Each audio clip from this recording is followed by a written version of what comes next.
रानी अवंतीबाई की प्रतिमा का प्रहलाद पटेल ने किया लोकार्पण। बोले, हमारा देश पत्थर की मूर्ति की प्राण प्रतिष्ठा करता है। आज केंद्रीय राज्य मंत्री प्रहलाद पटेल ने अशोकनगर जिले के मुंगावली में पहुंचकर रानी अवंतीबाई की प्रतिमा का अनावरण किया। इस मौके पर इन्होंने कहा कि लोग प्रतिमाएं लगाने पर कटाक्ष करते हैं, तो यह प्रतिमाएं हमको समर्पण, त्याग और शौर्य याद दिलाती हैं। साथ ही कहा कि हमारा देश पत्थर की मूर्ति की प्राण प्रतिष्ठा करता है। इसके साथ ही आने वाली पीढ़ी को महापुरुषों की जीवनी को सहेजने की नसीहत दी। साथ ही महापुरुषों को जातियों में बांटने की गलती न करने की बात कही और कहा कि हमको जहां से भी जो प्रेरणा मिली लेनी चाहिए। वहीं प्रतिमा लोकार्पण के अवसर पर कहा कि महिलाओं को चार दीवारी में कैद करने की कोशिश न करें। महिला शौर्य और पराक्रम का प्रतीक है। इस कार्यक्रम के बाद केंद्रीय राज्य मंत्री ने प्रबुद्ध जनों की बैठक में पहुंचकर चर्चा करते हुए कहा कि मोदी जी के कार्यकाल में कई ऐतिहासिक कार्य हुए हैं। पहले कश्मीर में तिरंगा फहराना और संसद का कानून लागू होना मना था, लेकिन आज धारा 370 तो हटी है, लेकिन आज पाक अधिकृत कश्मीर अभी बाकी है, जिसके लिए भारत प्रत्येक व्यक्ति को उत्थान के लिए आजादी के 100 वर्षों तक का समय लगेगा। इस दौरान प्रदेश सरकार के राज्य मंत्री व स्थानीय विधायक बृजेंद्र सिंह यादव ने भी प्रतिमा अनावरण कार्यक्रम में उपस्थित जनसमूह को संबोधित करते हुए कहा कि भाजपा के शासनकाल में जितना विकास हुआ वह सपने में भी नहीं सोचा था।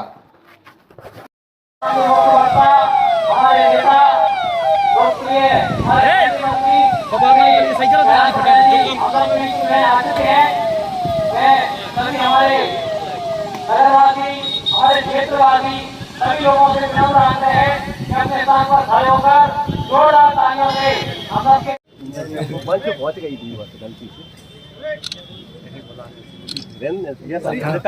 से कर दी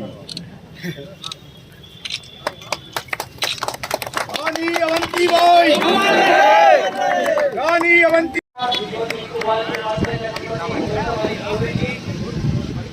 सभी हमारे सम्मानित वार्ताओं से आग्रह है कि हमारी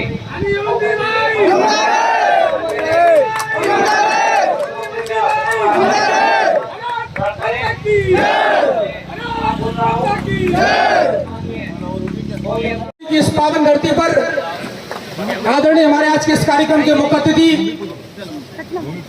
केंद्रीय मंत्री। ये मौका किसने दिया? जब देश की आजादी के 75 वर्ष पूरे हो रहे थे तो देश के प्रधानमंत्री नरेंद्र भाई मोदी ने कहा, इतिहास एक परिवार का नहीं है।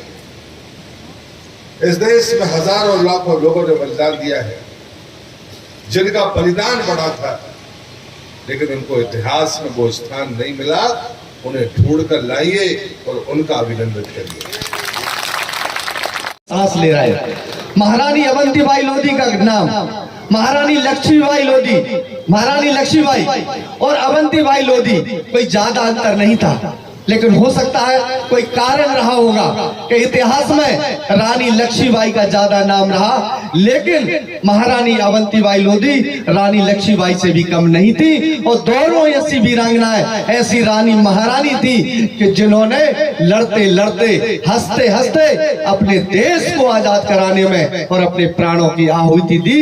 और आज ये देश, जब तक ये दुनिया रहेगी तब तक हम ऐसी वीरांगनाओं की हमेशा याद करते रहेंगे। हमेशा ऐसे उनके जहां पर मूर्ति लगी है, मेले लगाएंगे, हमेशा उनको याद करेंगे, हमेशा उनको नमन करेंगे।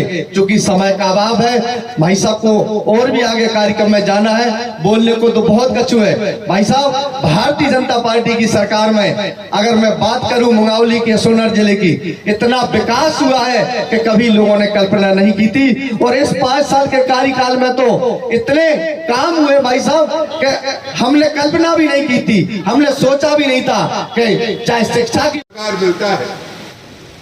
कोई अनपढ़ आदमी उससे पूछ लेता है कि इनके बारे में कुछ जानते हो, तो अचानक हम 150-200 साल पहले इतिहास में चले जाते हैं। महात्मा गांधी की मूर्ति जब हम देखते हैं तो अहिंसा का भाव हमारे भीतर पैदा होता है। रानी लक्ष्मीबाई का अगर कोई मूर्ति देखेंगे तो शौर्य का भाव पैदा होगा। अगर भगत सिंह की मूर्ति देखेंगे तो बलिदान का भाव पैदा होगा। और विवेकानंद की मूर्ति देखेंगे तो भारतीय संस्कृति को दुनिया में परचम फहराने का मन आपका हो जाएगा। बोलो, उसको जवाब देना कि मूर्ति छोटी मोटी चीज नहीं होती है। ये देश मूर्ति में प्राण, पत्थर की मूर्ति में प्राण प्रतिष्ठा करने वाला देश है। और जब मैं उनको कहता हूं, जो पढ़े लिखे लोग जैसे टिप्पणी करते हैं, कुतर्क करते हैं। एक समय एक डॉक्टर फ्रैंक फेडरिक शायद मैं सही नाम बोल रहा हूं, डॉक्टर थे वो। जब उनको पता चला कि हिंदुस्तान ऐसा देश है वहां मूर्ति की पूजा होती है, तो वो विदेश से यहाँ पर आए। ये सत्य घटना है, कोई हो तो उसको जाकर देखना सोशल मीडिया पे। लेकिन कीर्ति नष्ट हो जाती है, कीर्ति बची रहे, इसके लिए जरूरी है कि इनके जीवनी को पढ़ना आवश्यक है।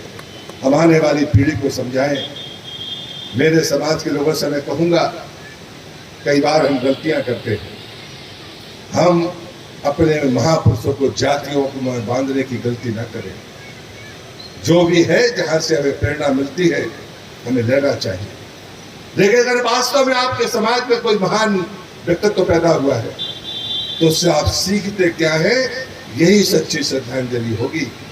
आपके बच्चे उसको अपने भीतर आत्मसात कर पाते हैं कि नहीं, ये जरूरी है। योद्धा होने के लिए मजबूत शरीर भर नहीं चाहिए, शुद्ध मंतव्य चाहिए, साहस चाहिए, नैतिक बल चाहिए, चरित्र चाहिए, ये सब चीजें चाहिए।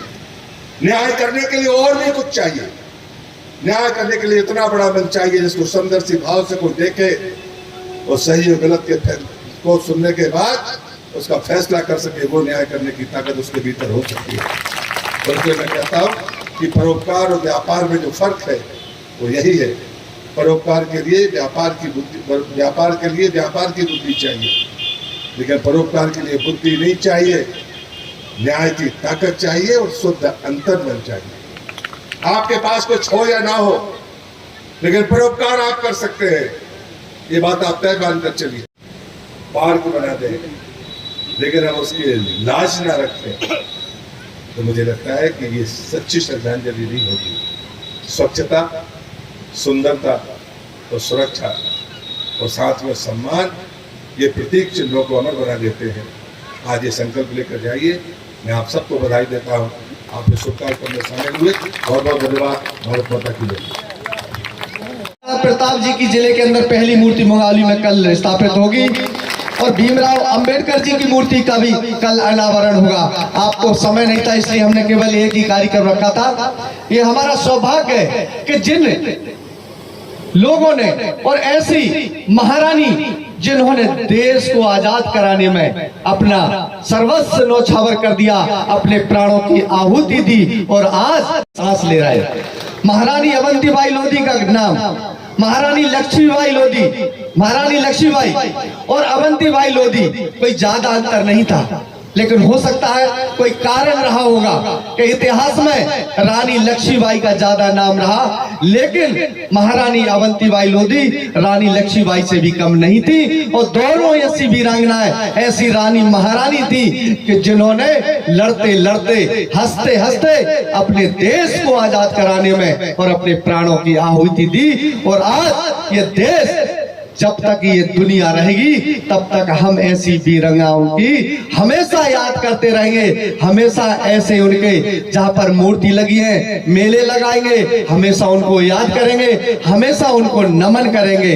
क्योंकि समय का अभाव है, भाई साहब को और भी आगे कार्यक्रम में जाना है, बोलने को तो बहुत कछु है। भाई साहब, भारतीय जनता पार्टी की सरकार में अगर मैं बात करूं मंगावली के सोनर जिले की, इतना विकास हुआ है कि कभी लोगों ने कल्पना नहीं की थी। और इस 5 साल के कार्यकाल में तो इतने काम हुए भाई साहब कि हमने कल्पना भी नहीं की थी, हमने सोचा भी नहीं था कि चाहे शिक्षा की